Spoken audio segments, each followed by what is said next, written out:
तुम्हाला नोकरी लागण्याच्या आधी पहिल्यांदा तुम्हाला कोणतं पद मिळालं? नोकरी तुमची सुरू झाली ना तेव्हा पहिल्यांदा तुम्हाला कोणतं पद मिळालं? मी PSI म्हणून म्हणजे पॉझिटिव्ह आणि निगेटिव्ह गोष्टी कोणत्या? मोठा प्रश्न आहे. चांगल्या गोष्टी आहेत सर तुमच्यामध्ये. पॉझिटिव्ह सांगा अगोदर.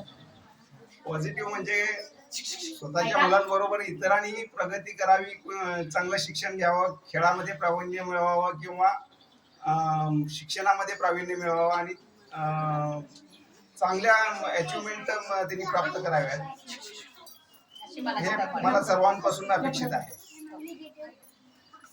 निगेटिव्ह तशा तर फार म्हणजे निगेटिव्ह अशा काही गोष्टी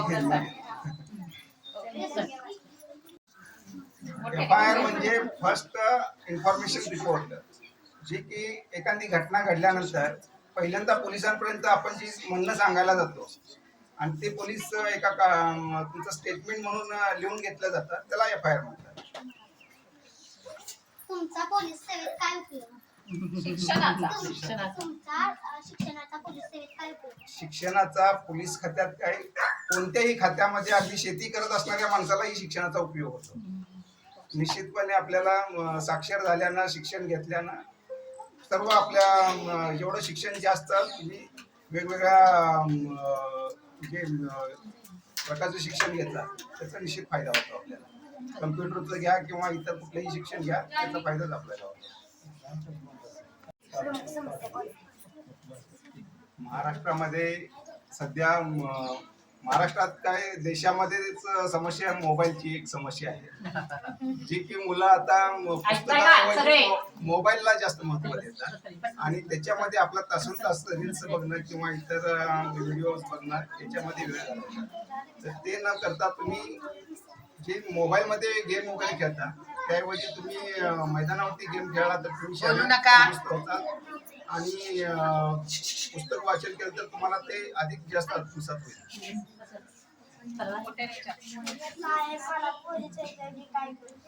पोलीस होण्यासाठी पोलीस कॉन्स्टेबल व्हायचं असेल तर 12वी पर्यंत शिक्षण घ्यावं लागतं. त्यानंतर तुम्हाला फिजिकलची तयारी करून एक्झाम देऊन पोलीस कॉन्स्टेबल होता येतं.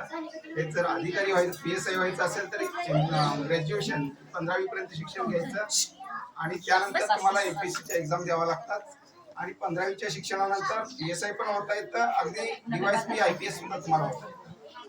म्हणजे आपल्याला बौद्धिक नाही शारीरिक क्षमता पण वाढवली पाहिजे. शारीरिक क्षमता आणि बौद्धिक क्षमता कळलं पाहिजे की नाही? कळलं पाहिजे.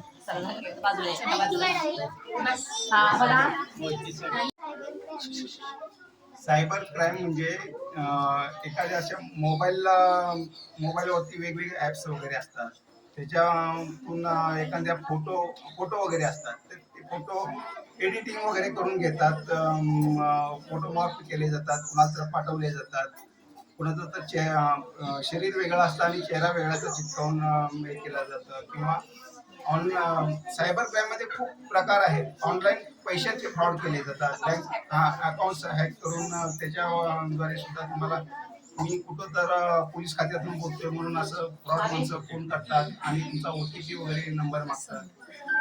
मुलांच्या बाबतीतही असं फ्रॉड केले जातात.